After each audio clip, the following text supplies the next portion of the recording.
Olá, Fabode. Vamos agora passar ao professor Eduardo Paes Ferreira, quem tem a palavra. Muito obrigado. Sr. Presidente, caros colegas de painel, Sr. Vice-Presidente da Assembleia da República, Srs. Presidentes dos grupos parlamentares do PS, Deputado Ferro Rodrigues, do PCP, Deputado João Oliveira, do Bloco de Esquerda, Deputado Pedro Soares Filipe, senhores oradores nesta conferência e restantes participantes, senhores jornalistas cuja atividade é tão fundamental para mediar os trabalhos entre o que se passa na Assembleia e a opinião pública e também para ajudar a esse debate e à sua divulgação na sociedade portuguesa da questão magna da dívida pública e de uma eventual reestruturação. Bom, naturalmente que é para mim uma grande honra estar aqui hoje na Assembleia da República, símbolo por excelência da democracia representativa e do Estado de Direito, porque sempre me bati, e agradeço muito ao partido que apresentou a proposta do meu nome e aos restantes partidos que o aceitaram, que a viabilizaram. Confesso que fiquei um pouco preocupado quando o Presidente disse que tinha uma recordação atroz, se bem me lembro da nossa colaboração em 82, mas percebi bem que ele se referia apenas à questão temporal. Não gosta de envelhecer e ainda é tão novo, quando chegar à minha idade terá mais problemas com isso. Por mim, obviamente, conservo uma recordação muito calorosa, da grande qualidade do seu trabalho e só não lamento que ele tenha prosseguido uma carreira académica, porque sei que aqui na Assembleia tem levado por diante um trabalho de grande qualidade. Bom, eu entendo esta sessão que se realiza hoje como um primeiro passo para um debate aprofundado sobre a reestruturação da dívida previsto na Resolução número 94/2014 de 23 de outubro. As questões éticas, constitucionais, económicas, políticas e técnicas que envolvem a dívida pública e as operações de reestruturação são de tal forma complexas, como aqui já se verificou de resto, que exigem um trabalho intenso, profundamente envolvente da sociedade no seu conjunto, que, pese embora todo o mérito dos restantes oradores, já exuberantemente demonstrado, não se pode escutar num dia. Este é um debate que tem que ser prolongado. E é um debate para o qual já existem diversos estudos, diversas propostas nacionais e internacionais que justificam uma atenção cuidada da Assembleia da República, que se deve procurar munir dos seus próprios estudos, recorrer aos seus meios de apoio, designadamente ao LUTAU, e, sobretudo, chamar a uma colaboração mais íntima o Instituto de Gestão de Crédito Público para avaliar essas propostas ou outras propostas alternativas que pretenda apresentar.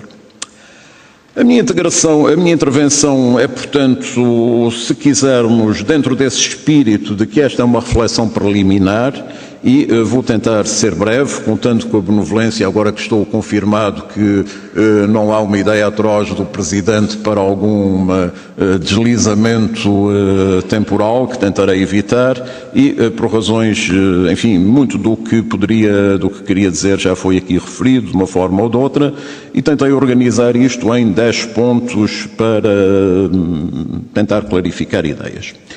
O primeiro ponto diz respeito à própria dívida pública, porque, como todos sabem, a dívida pública nunca é neutra, levanta sempre uma paixão extrema nos debates.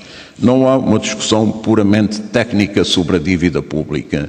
A dívida pública é objeto de uma discussão ética, de uma discussão moral, de uma discussão política, de uma discussão social e, naturalmente, também económica.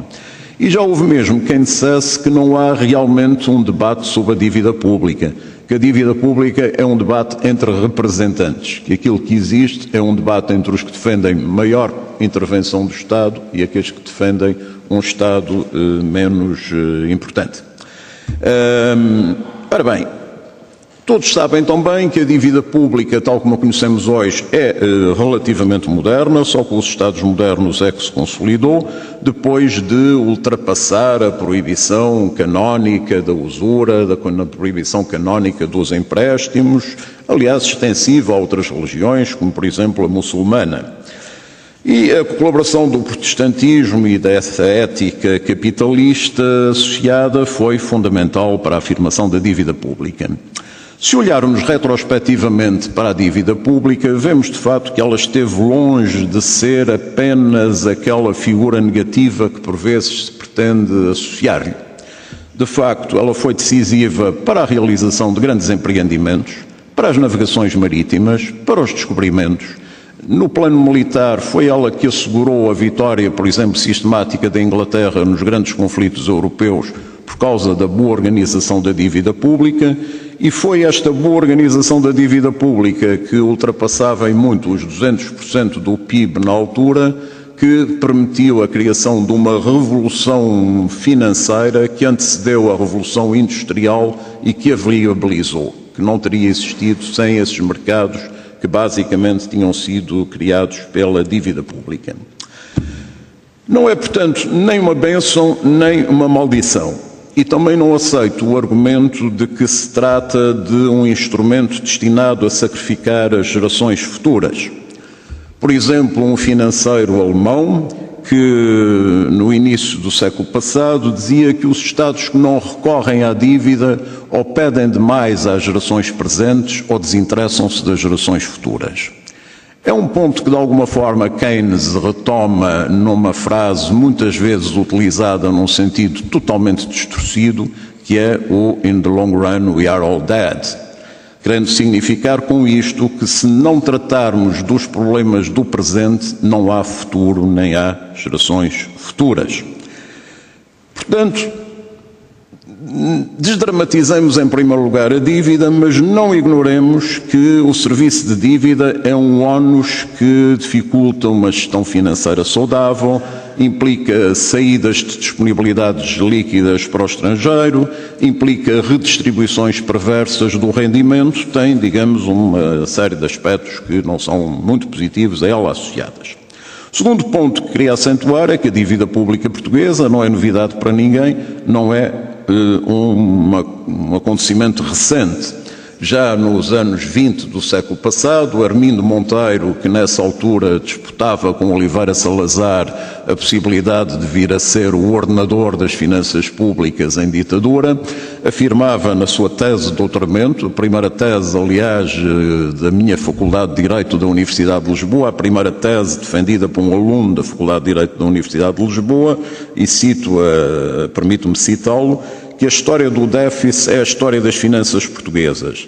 Tem na atormentada vida nacional o papel de Cérebro, o cão de três cabeças que guarda as portas do inferno.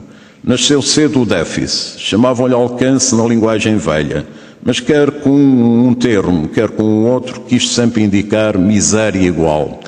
Corram-se os documentos, examinem-se as contas, consultem-se relatórios, ande-se para trás no tempo, penetre-se no segredo dos arquivos, peçam-se informações às memórias, às cartas, aos escritos de qualquer época e de todos eles subirá até nós a mesma lástima, a mesma queixa, a mesma angústia. O país viveu, consequentemente, várias experiências de bancarrota. A história destes episódios está documentada internacionalmente, o estudo de Reinhardt e Rogoff já aqui citado, e porventura a primeira desses defaults ocorreu ainda em 1560.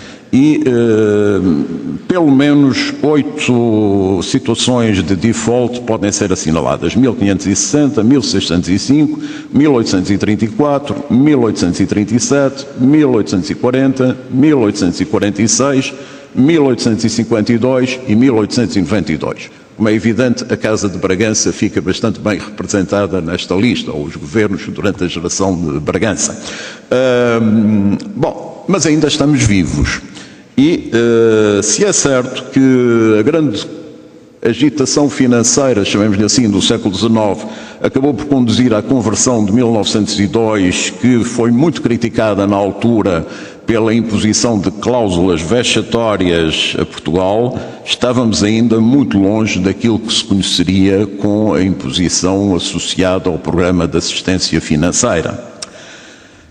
A crítica dessa conversão não pode, no entanto, ignorar que ela permitiu a entrada numa fase mais normal que depois, naturalmente, a ditadura acentuaria através da força com que pôde conter as despesas públicas em limites muito baixos. O terceiro ponto que queria aqui levantar é aquele que se prende com a crescente complexidade dos mercados financeiros, que já esteve aqui presente em várias intervenções e que se tornou especialmente importante para Portugal a partir do momento em que deixamos de ter a possibilidade de acesso ao Banco Central como instituição prestamista de último papel, de última instância. Bom, mas aquilo que queria acentuar é que a dívida pública, de alguma forma, tem vindo a tender para tornar-se uma questão técnica e isto é qualquer coisa sobre o qual devemos parar para pensar. É evidente que a componente técnica é muito importante, é evidente que o Instituto de Gestão de Crédito Público tem excelentes quadros e tem feito um trabalho bom, aproveitando as oportunidades que se lhe deparam e tem vindo a fazer uma certa reestruturação silenciosa da dívida. Mas a questão que se coloca é realmente a de saber qual é o papel que tem existido do Parlamento nessa atividade do Instituto de Gestão do Crédito Público. É que a Lei Quadro de Emissão e Gestão da Dívida Pública, a Lei 798, de 3 de fevereiro, expressamente prevê essa intervenção do Parlamento, visando uma eficiente gestão da dívida pública, cito, da dívida pública direta e a melhoria das condições finais do financiamento, poderá o Governo, através do Ministro das Finanças, ser autorizado pela Assembleia da República a realizar as seguintes operações de gestão da dívida pública: substituição entre a emissão de várias modalidades de empréstimo, reforço das dotações para amortização de capital, pagamento antecipado total ou parcial de empréstimos já contratados, conversão de empréstimos existentes nos termos e condições da emissão do contrato ou por acordo com os respectivos titulares, quando as condições correntes dos mercados financeiros assim o aconselhem. Ora bem, porque é que é muito importante que o Parlamento não se desinteresse disso? Porque o Parlamento tem na sua origem, como todos sabem, em grande medida a defesa dos interesses financeiros dos cidadãos. E a dívida pública e as operações que sobre ela são feitas têm, evidentemente, reflexos profundos nisto. Diminuir o papel do Parlamento é questionar aquilo que é a herança que nos ficou das revoluções liberais e aquilo que ainda hoje nos une em torno da defesa dos Parlamentos. A questão de saber se a reestruturação é possível comporta talvez duas possibilidades. A possibilidade de uma reestruturação, digamos, unilateral, uma reestruturação definida autoritariamente por parte de um Estado, e a de uma reestruturação acordada com os credores. Quanto à reestruturação autoritária, chamemos-lhe assim, poderíamos pensar que a Constituição portuguesa a proíbe, na medida em que defende a propriedade privada, e outros artigos existem que podem ser chocados, enfim, por este tipo de operação.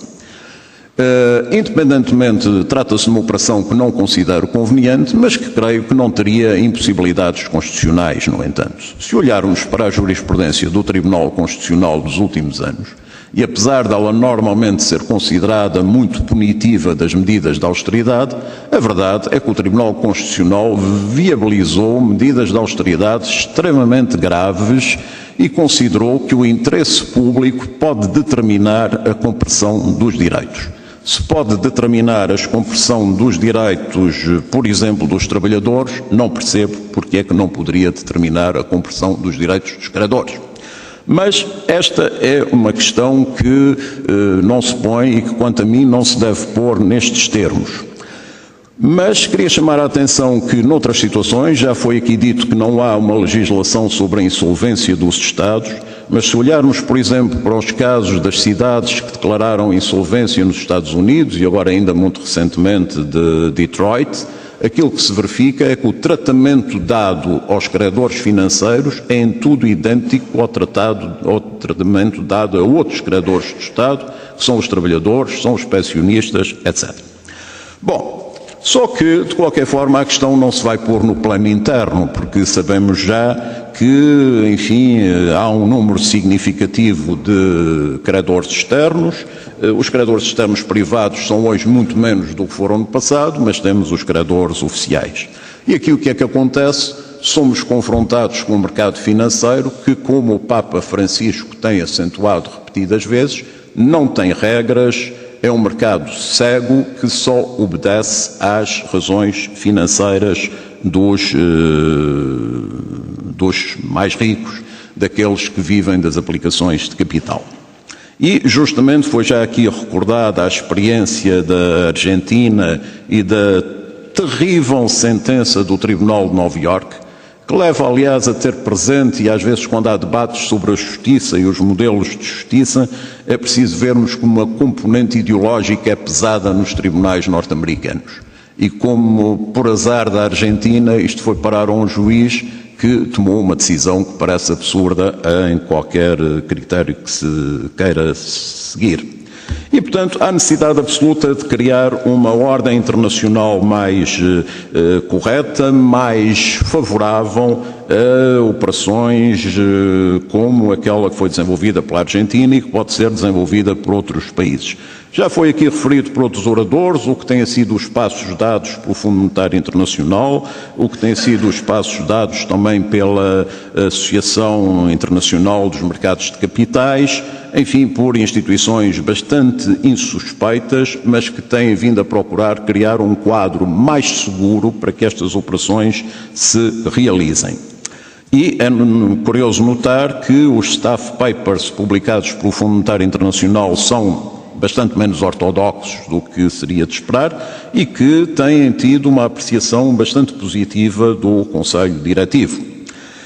Bom, há, portanto, uma grande evolução nesta matéria, se quisermos, uma evolução que passa também por uma mudança na opinião pública, já foi sublinhado com a referência a vários artigos importantes na imprensa económica, e há depois, no mundo universitário, toda uma série de pessoas a trabalharem nesta área. Recentissimamente saiu, aliás, um livro de Joseph Stiglitz e Daniel Hyman, que de alguma forma ecoa uma expressão do Dr. Jorge Sampaio ao falar na Life After Debt, The Origins and Resolutions of Debt Crisis, que inclui estudos fundamentais de especialistas que muito utilmente poderiam ser ouvidos a propósito da situação portuguesa. E depois o Financial Times, por exemplo, pelas vozes de Martin Wolf e de Wolfgang Munchau, têm insistido claramente na necessidade de haver uma reestruturação da dívida. Ponto número 7, julgo que saltei alguns sem os identificar, não é grave, volto ao 7. A questão, portanto, não é uma questão puramente jurídica, não é uma questão puramente económica, é uma questão largamente política e é uma questão também que tem, sobretudo, a ver com a nossa presença no euro, com a nossa presença na União Europeia. E por isso penso que deve ser no quadro europeu que deve ser resolvido o problema da dívida pública portuguesa. E presto as minhas homenagens a Stuart Holland, que foi um precursor desse tipo de solução. Ora bem, como sabem, a partir do momento que a dívida pública portuguesa disparou, e já foi visto aqui as razões que levaram a isto e os montantes que estiveram envolvidos, 3 soluções se poderiam ter imposto. Uma era a solução de deixar funcionar a inflação para, digamos, apagar uma parte dessa dívida, era, por exemplo, a solução defendida por Nouriel Roubini e muitos outros economistas. A outra seria a do levantamento de um imposto sobre o capital, pago de uma só vez, é a solução que entre nós foi preconizada por Miguel Cadilho, imposto sobre a riqueza de 3% a 4%, e como sabemos, nenhuma destas soluções passou, e foi a terceira solução, a solução das políticas de austeridade, que veio a vingar.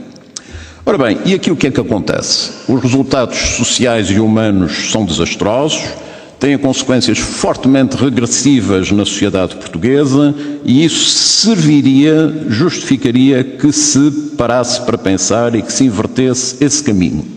Mas, além disso, repare-se que, do próprio ponto de vista do sucesso em matéria de redução da dívida pública, não há nada de positivo a apontar. Há muito de negativo a apontar no plano económico e social e muito de negativo a apontar também no plano financeiro.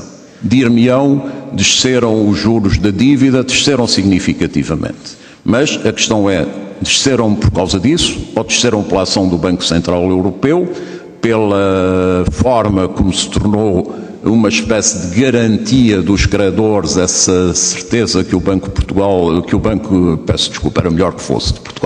Banco Central Europeu dá, ou desceram por causa do excesso de liquidez nos mercados, da necessidade de encontrar aplicações, pela convicção crescente que se trata de aplicações de risco muito diminuto. O drama é que mesmo tendo descido, e este é o ponto 8, essa descida não é suficiente, dado o nível de crescimento que temos em Portugal. E como lapidarmente afirmou Emanuel Santos, sem crescimento não há consolidação. E, portanto, não adianta dizer que 2,5% é uma taxa de juro barata, porque a taxa de crescimento está bastante abaixo disso e não se vê qualquer perspectiva de aumentar nos próximos tempos. Ponto número 9, chegou a altura de dizer, portanto, basta de política de austeridade. Falou-se aqui nas reações políticas à política de austeridade. Olhe-se para a greve geral na Bélgica ontem, e já não estamos a falar nos PIGS, propriamente, nos países indisciplinados e desordeiros.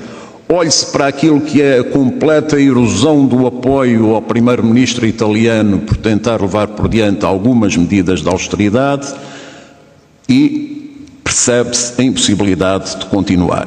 E depois isto vai passar-se num ambiente em que a Comissão, a União Europeia, parecem tudo fazer para evitar que, por exemplo, avance o novo programa Draghi do quantitative easing, que poderia ter resultados positivos, e quando o plano Juncker se traduziu, enfim, naquela decepção que creio que foi para todos nós. Isto leva a uma situação muito interessante, que é a de as mais insuspeitas pessoas, eu diria, concordarem que é preciso a reestruturação da dívida. Permitam-me rapidamente que recorde um artigo de Wolfgang Munchau, em que ele diz: a esquerda radical tem razão sobre a dívida europeia. A tragédia da eurozona, diz Wolfgang Munchau, é o sentido de resignação com que os partidos do centro-direita e do centro-esquerda do establishment estão a permitir que a economia europeia mergulhe no equivalente a um inverno nuclear. É uma tragédia que os partidos da extrema-esquerda sejam os únicos a defender políticas sensatas como a reestruturação da dívida. O crescimento do Podemos, que, note-se de passagem, o programa económico é apontado por Munchau como exemplar, mostra que existem alternativas possíveis. Porquê é que estas alternativas não são seguidas? É um mistério que poderemos debater aqui, noutros fora, necessariamente. Temos que ter essa percepção que, não se fazendo nada, não só haverá efeitos dramáticos internos, como a situação económica da União Europeia tenderá sempre a agravar-se. Último ponto é justamente este. Uma reestruturação da dívida pública é qualquer coisa que pode ser melhor para os cidadãos portugueses, pode ser melhor para os credores portugueses e que está no momento que pode ser feita, porque não está num momento de crise.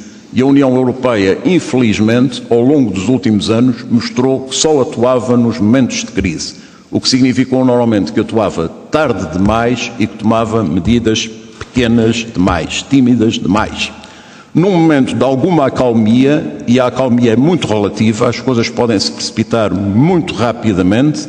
Basta ver a crise grega, que andou aqui sempre como a possível crise grega, que andou assim sempre em pano de fundo, para perceber que as coisas podem acontecer com alguma rapidez. E até pode haver uma quebra do euro, e até pode haver países forçados a sair do euro. E se a dívida pública não tiver sido reduzida previamente, a escalada de juros que vai ocorrer a partir daí vai ter ainda um significado mais rigoroso. E permitam-me que diga que as operações sobre dívida, a reestruturação da dívida, é especialmente demonstrada a utilidade dessas operações pelo caso alemão. O Sr. Embaixador tem estado aqui a seguir, está o Conselheiro Matias Fischer, num momento de reflexão profunda, portanto, a Alemanha tem bem ideia pelos dois lados. Primeiro, da excessiva, e queria aproveitar esta referência para saudar, há pouco escapou-me o corpo diplomático presente, e também peço desculpa, devia ter saudado de uma forma especial o Presidente Mota Amaral, que entretanto se ausentou e que vi aqui com grande prazer, mas a Alemanha é exemplar em dois aspectos. Primeiro, no excesso das medidas de pagamento de compensações na Primeira Guerra Mundial, que tiveram as consequências que tiveram, contra as quais o Keynes bem tentou lutar, e depois na grande reestruturação da dívida, que deixou a Alemanha com uma dívida pública muito inferior à dos aliados vencedores. E essa reestruturação da dívida, muito mais do que as receitas ordoliberais, é que permitiu o progresso económico da Alemanha. Porque a questão é esta, as reestruturações são dolorosas, mas, como diz Stiglitz, passa depressa esse efeito. Muito obrigado. Muito obrigado, Sr. Professor. Passamos agora ao Dr.